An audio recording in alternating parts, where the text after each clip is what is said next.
Hello and welcome to StratNewsGlobal.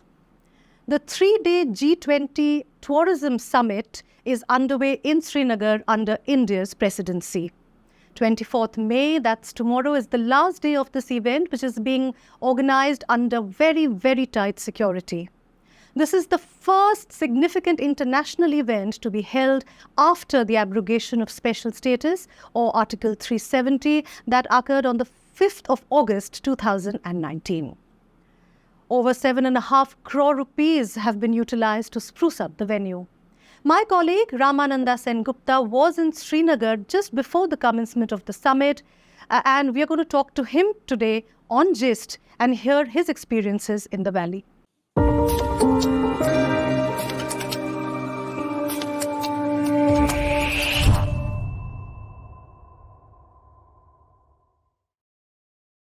Thank you very much for joining us.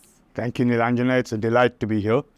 You know, one of the things that struck me while I was in Srinagar was that there are very clear narratives which appear from there, and there are two clear narratives that were predominant. Right. One was the traditional one, which says that everything is well, everything is fine, schools are open, colleges are open, people are working, nothing to worry about. The second one, which unfortunately is very difficult to get simply because I had to really coax people to come out with it, is an underlying sense of fear mixed with some kind of optimism.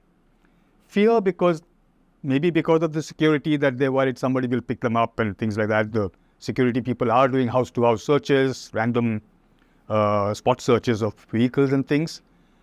Optimism because they believe that this G20 summit eventually will add more tourists, more money coming into the valley, more money coming into not just tourism, but for other things as well, and hopefully more jobs. Right.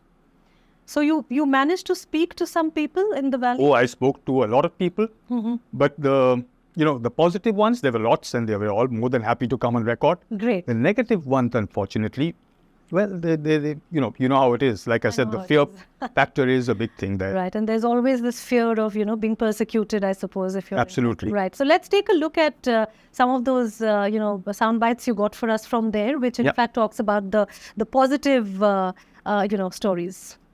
2019 के बाद कश्मीर में पहले तो अमन आ गया. अमन ज़रूरी है कोई भी तरक्की के लिए. जो इकोनॉमिक लेवल पे हो, हमारा स्टल हो गया था सारी ज़िंदगी. ब्लड बाथ और रोज़ के चक्का जाम, हड़तालें, कर्फ्यू, इसमें हमारी ज़िंदगी गुजर गई ये 3 दहाइयाँ. अब 370 हटने के बाद यहाँ पे ज़िंदगी जीने की उम्मीदें बंद गई हैं.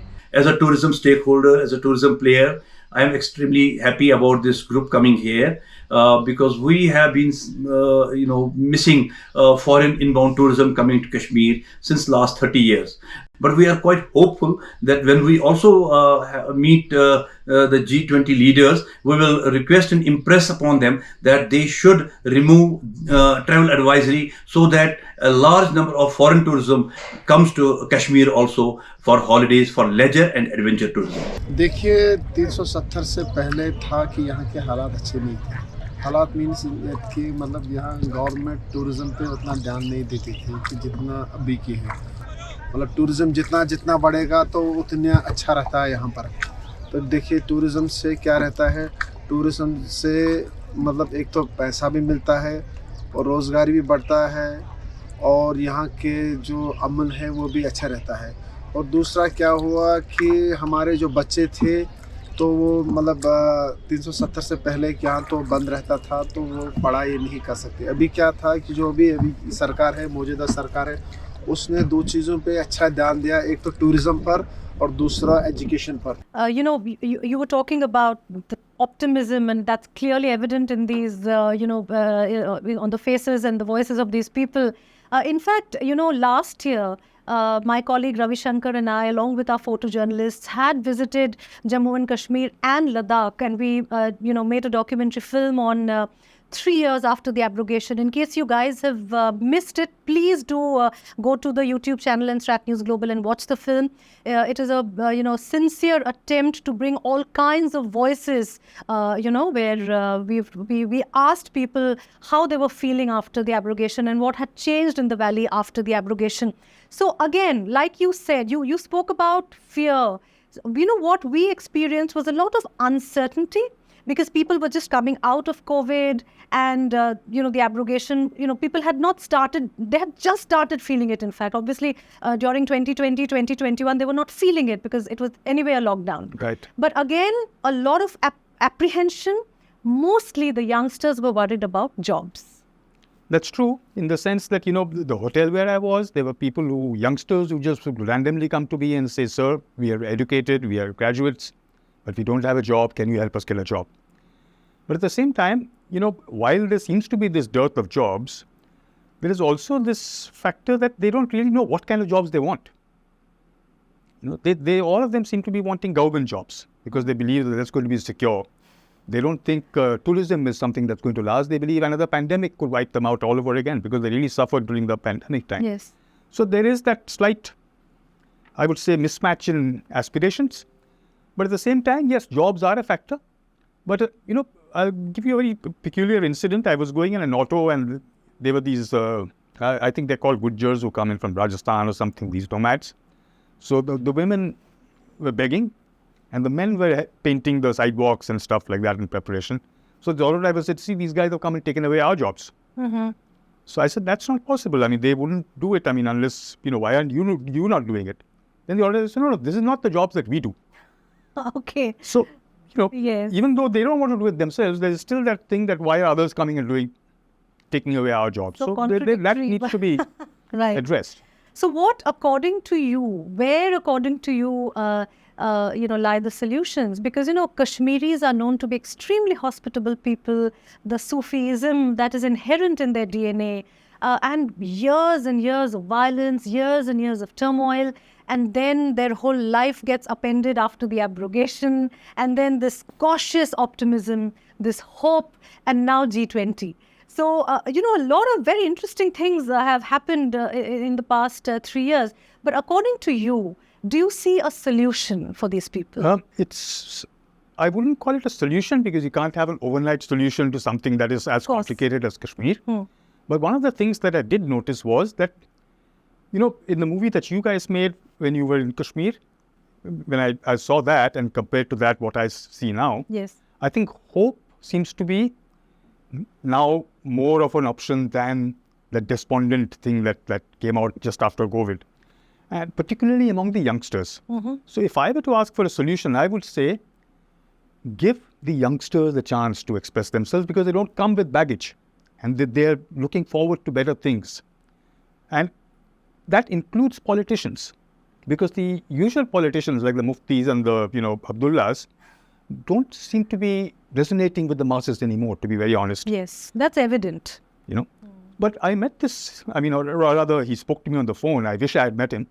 A very interesting young fellow called Wahid Para, Mm-hmm. who has some, terror cases and all put against him. But I was really impressed by the way he kept saying that, even though I have been wronged, I will fight it within the system.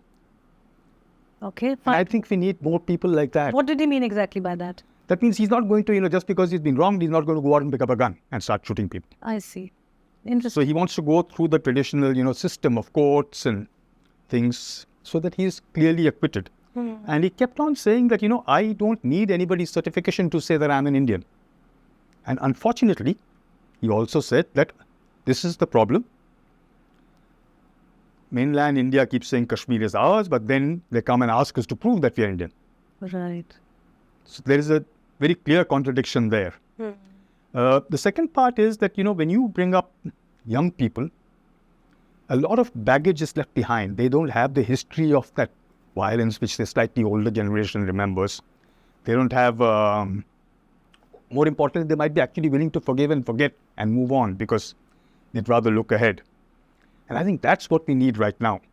That's one part of it. The second part of it is, and again, the government seems to be actually making an attempt to reach out and tell people that, look, we've bought peace, we've bought security.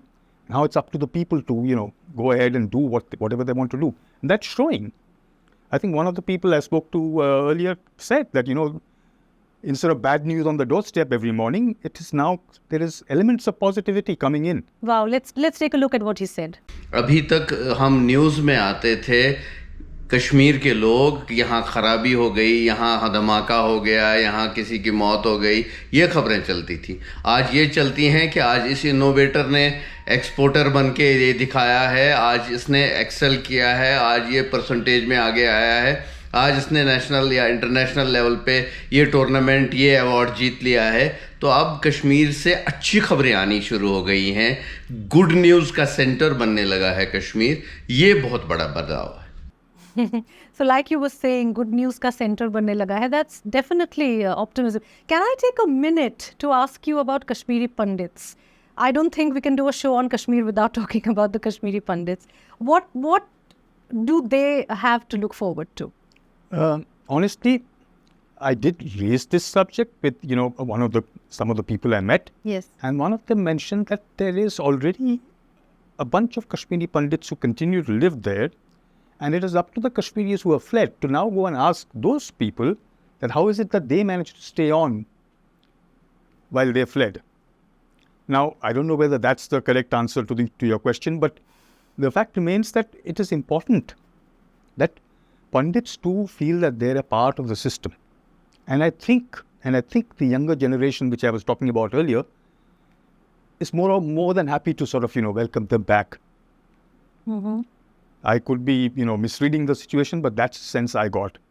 However, this G20 meeting that's coming in now, a lot depends on that. If we manage to do it the right way, I think Kashmir is looking at an incredibly beautiful future. If we mess it up, we're back to square one. Right.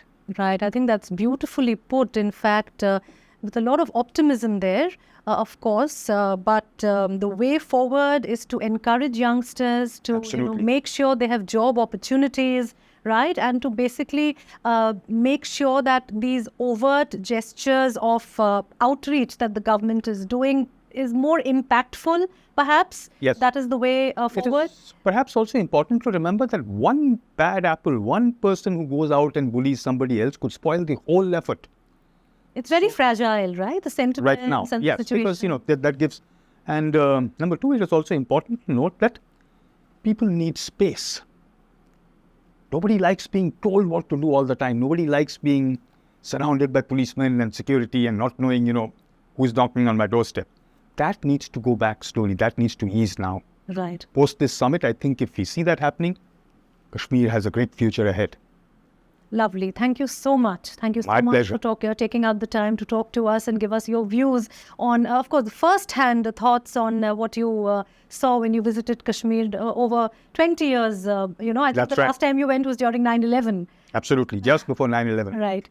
I Amazing. think we're very different then. Yes, I'm sure. Thank you so much. And pleasure. thank you all for watching The Gist today. And please don't forget to share your feedback with us. Do like, subscribe and share this video.